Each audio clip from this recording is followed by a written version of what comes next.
Japan हम जानते हैं कि दो वजह से पूरी दुनिया में काफ़ी फेमस है, एक एनिमे और दूसरा उनका एक रिस्पेक्टेड कल्चर। लेकिन एक और रीज़न की वजह से जापान दुनिया में काफ़ी मशहूर है, वो है उसका सुसाइडल रेट। आज के केस में जापान के एक नौजवान ने सुसाइडल थॉट्स रखने वाले 9 विक्टिम्स को ट्विटर अकाउंट के ज़रिए निशाना बनाया। उसने पहले विक्टिम्स को सेक्सुअली वायलेट किया, फिर उनके छोटे छोटे टुकड़े करके अपने ही घर के फ्रिज में उन्हें स्टोर कर लिया। लेकिन हैरानी की बात यह थी, उसके पास इन सब को मारने के लिए कोई रीज़न नहीं थी। मतलब उसने ये सब खून बिना किसी रीज़न की वजह से किए थे। अस्सलाम वालेकुम दोस्तों, मेरा नाम डॉक्टर नबील है। आइए आज एक ऐसे केस के बारे में बात करते हैं जिसने कई माह तक जापान के सड़कों पर अपनी दहशत बना के रखी और बाद में इसको मीडिया ने द जापानीज ट्विटर किलर के नाम से मशहूर किया।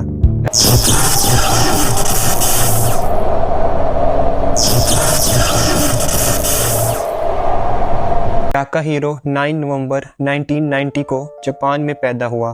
टाकाहिरो बचपन से ही बहुत चुपचाप और एक सीधा लड़का था और उसके दोस्तों और टीचर के मुताबिक टाकाहिरो सबकी मदद करने वाला बच्चा था। टाकाहिरो का बचपन बहुत ही मुश्किलात में गुजरा। जब टाकाहिरो ने हाई स्कूल ज्वाइन किया तो उसके पेरेंट्स की सेपरेशन हो गई। उसकी मदर और सिस्टर उसको छोड़ कर चली गई। टाकाहिरो अपने फादर के बहुत ही क्लोज था। यही रीज़न थी कि डिवोर्स होने के बाद टाकाहिरो अपने वालिद के साथ ही रहा। एक ब्रोकन फैमिली का गम तो उसके दिल में था ही। उसके फादर ने बताया कि उसके बिहेवियर में अभी तक बिल्कुल भी कोई चेंज नहीं था। टाकाहिरो ने जब अपना सीनियर स्कूल कंप्लीट किया तो उसने 2 साल मुख्तलिफ जॉब्स की, जैसे कैशियर, हेल्पर और इस तरह की छोटी मोटी जॉब्स उसने 2 साल तक की। 2 साल के बाद टाकाहिरो का बिहेवियर थोड़ा सा कुछ चेंज हुआ। इन 2 सालों के बाद टाकाहिरो ने टोक्यो के सबसे बड़े रेड लाइट डिस्ट्रिक्ट काबुची में एक पिम्प के तौर पर काम करना स्टार्ट कर दिया। टाकाहिरो ने इस जॉब की शुरुआत पहले एक स्काउट से की थी। उसका ये रोल था कि वो यंग लड़कियों को इस फील्ड में लेके आने के लिए मैनिपुलेट करता था। टाकाहिरो ने लड़कियों को ढूंढने के लिए ट्विटर का इस्तेमाल किया। टाकाहिरो ट्विटर पर यंग और इमैच्योर लड़कियों को ढूंढता जिनको मैनिपुलेट करना आसान होता था और फिर इन लड़कियों को वो इस गंदी फील्ड में लेकर आता था। टाकाहिरो का बिहेवियर काफ़ी मशकूक था।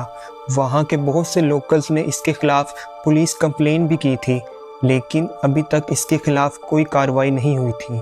टाकाहिरो के साथ ही काम करने वाले एक पिम्प ने टाकाहिरो की तस्वीर अपने फेसबुक पर लगाकर नीचे ये लिख दिया कि इस लड़के से बच कर रहना। टाकाहिरो कई माह तक ये काम करता रहा और उसने कई लड़कियों की ज़िंदगी बर्बाद की, लेकिन आखिरकार इसको पुलिस ने गिरफ्तार कर ही लिया। लेकिन टाकाहिरो को बहुत ही जल्द बेल मिल गई। टाकाहिरो जब जेल से निकला तो वो अपने होम टाउन जामा में चला गया। ये 2017 की बात है। जब वो अपने होम टाउन जामा में आया तो टाकाहिरो काफ़ी डिप्रेस था। टाकाहिरो के वालिद ने पुलिस को बताया कि उन्होंने जब टाकाहिरो को कॉल की तो टाकाहिरो ने उनसे कहा कि उसकी ज़िंदगी का अब कोई मकसद नहीं है, वो अपनी ज़िंदगी से बिल्कुल भी खुश नहीं है और वो अपनी ज़िंदगी ख़त्म करना चाहता है। टाकाहिरो के फादर ने उसको बहुत समझाया। उन्हें लगा कि जॉब ना मिलने की वजह से टाकाहिरो का ऐसा बिहेवियर है। टाकाहिरो के फादर ने उसे काफ़ी समझाया, लेकिन उन्हें क्या पता था कि टाकाहिरो के जहन में बहुत ही ख़तरनाक कुछ चल रहा है। टाकाहिरो ने अब एक नया प्लान बनाया। उसने अपना एक नया ट्विटर अकाउंट बनाया। टाकाहिरो का मकसद ये था कि इस अकाउंट के ज़रिए वो उन लड़कियों को ढूंढे या उन सब विक्टिम्स को ढूंढे जो सुसाइडल थॉट्स रखती हैं। टाकाहिरो उनसे चैट करता कि वो उनकी सुसाइड करने में मदद करेगा। टाकाहिरो ने अपने ट्विटर अकाउंट के बायो में प्रोफेशनल हैंगमैन भी लिखा था। टाकाहिरो का पहला विक्टिम एक लड़की थी। उसने अपने अकाउंट पर अपनी सुसाइडल थॉट्स को एक्सप्रेस किया था। टाकाहिरो ने उससे बात की और उसको मिलने के लिए बुलाया। जब वो लड़की टाकाहिरो से मिलने आई तो वो अपने बॉयफ्रेंड को साथ लेकर आई। पहली मीटिंग में तीनों ने खाया पिया और एक दूसरे से बातचीत की। फिर टाकाहिरो ने कुछ दिन बाद इसे दोबारा मैसेज किया और इसको अपने अपार्टमेंट में बुलाया, लेकिन टाकाहिरो ने इस लड़की को अकेले आने के लिए कहा। जब ये लड़की टाकाहिरो के अपार्टमेंट में आई तो टाकाहिरो ने इसे अल्कोहल के अंदर स्लीपिंग पिल्स मिलाकर दी, जिससे ये लड़की बेहोश हो गई। इसके बाद टाकाहिरो ने इस लड़की को सेक्सुअली वायलेट किया और इसका मर्डर कर दिया।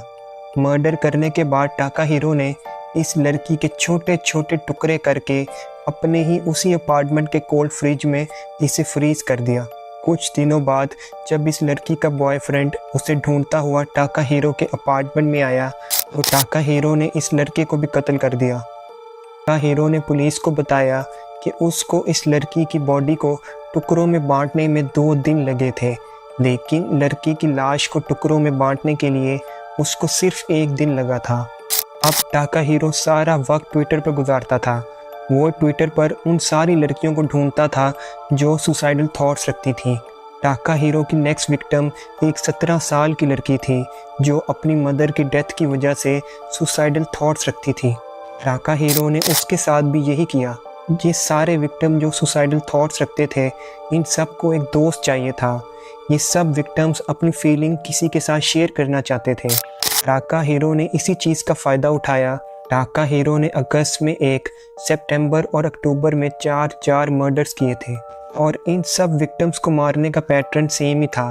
टाका हीरो इन सब को मार तो देता था, लेकिन साथ ही साथ इन सब की चीज़ें भी अपने पास रख लेता था। टाका हीरो ने अब तक 50,000 येन जमा किए थे। टाका हीरो शायद अभी तक ये सब कुछ करता रहता, लेकिन टाका हीरो के लास्ट विक्टिम के भाई ने टाका हीरो के क्राइम्स को एक्सपोज किया। वो एक 23 साल की लड़की थी जो अपनी मदर की डेथ की वजह से काफ़ी डिप्रेसिव थी। वो एक कंपनी में जॉब करती थी, लेकिन टाका हीरो ने उसको भी ट्विटर के ज़रिए अपने पास अपने घर बुलाया और उसको मैनिपुलेट करके उसका भी मर्डर कर दिया। लेकिन इस लड़की का भाई काफ़ी सपोर्टिव था। उसने जब देखा कि मेरी बहन अभी तक वापस नहीं आई तो उसने पुलिस में रिपोर्ट जमा करवाई, लेकिन पुलिस अभी तक इन बाकी लड़कियों को भी ढूंढ नहीं पाई थी। उस लड़की के भाई ने फिर खुद इन्वेस्टिगेशन स्टार्ट कर दी। उसने सबसे पहले अपनी बहन के फ़ोन रिकॉर्ड्स और उसके मैसेजेस चेक करना स्टार्ट किए। वहाँ से उसे कोई सुराग नहीं मिला। फिर इसने अपनी बहन के ट्विटर अकाउंट को हैक किया और इस अकाउंट पर वो सारे सबूत थे जो टाका हीरो को मुलजिम साबित करने के लिए काफ़ी थे। टाका हीरो का भाई इन सब मैसेजेस को पुलिस के पास लेकर गया। पुलिस ने अब टाका हीरो के ट्विटर अकाउंट को मॉनिटर करना स्टार्ट कर दिया। इस वक्त टाका हीरो अपने नए विक्टिम यूमी से बात कर रहा था। पुलिस ने टाका हीरो से पहले यूमी से कांटेक्ट किया और यूमी के साथ मिलकर टाका हीरो को पकड़ने के लिए एक स्कीम बनाई। जब टाका हीरो ने ट्विटर अकाउंट पर यूमी को मिलने के लिए बुलाया तो यूमी फ़ौरन तैयार हो गई। जब टाका हीरो यूमी से मिलने आया तो यूमी वहाँ नहीं थी। टाका हीरो ने कुछ देर इंतज़ार किया। जब यूमी वहाँ नहीं आई तो टाका हीरो अपने अपार्टमेंट की तरफ चला गया। जब टाका हीरो अपने अपार्टमेंट में गया तो पुलिस भी चुपके से इसके पीछे इसके अपार्टमेंट में गई। पुलिस टाका हीरो से उस लड़की के बारे में पूछती है। टाका हीरो बिना खौफ के पुलिस को सब कुछ बता देता है। वो पुलिस से कहता है कि उसने इस लड़की का मर्डर कर दिया था और उसके छोटे छोटे टुकड़े करके अपने ही घर के स्टोरेज में रखा हुआ है। जब पुलिस इसके घर की तलाशी लेती है तो पुलिस हैरान रह जाती है। इसके घर से 9 कटे हुए सर मिलते हैं और 3 कूलर भर के लोगों के ऑर्गन्स और इंटेस्टाइन वगैरह मिलते हैं। टाका हीरो ने काफ़ी दिमाग लगाया था। उसने इन सब की स्मेल को ख़त्म करने के लिए इन सब चीज़ों के ऊपर कैट लिटर को रखा हुआ था। जब पुलिस ने नेबर से पूछा तो उन्होंने कहा कि हाँ, इसके घर से स्मेल तो आती थी, लेकिन उन सब ने कभी भी जाकर नहीं देखा। पुलिस ने जब टाका हीरो को गिरफ्तार किया तो टाका हीरो ने बिना किसी रजिस्ट के अपने सारे गुनाह कबूल कर लिए। उसने पुलिस को सब कुछ बता दिया कि किस तरह उसने मर्डर किया है और किस तरह वो लड़कियों को स्काउट करता था, लेकिन उसने इन सब मर्डर करने का कोई मोटिव पुलिस को नहीं बताया था। टाका हीरो को 15 दिसंबर 2021 को फांसी की सज़ा हुई।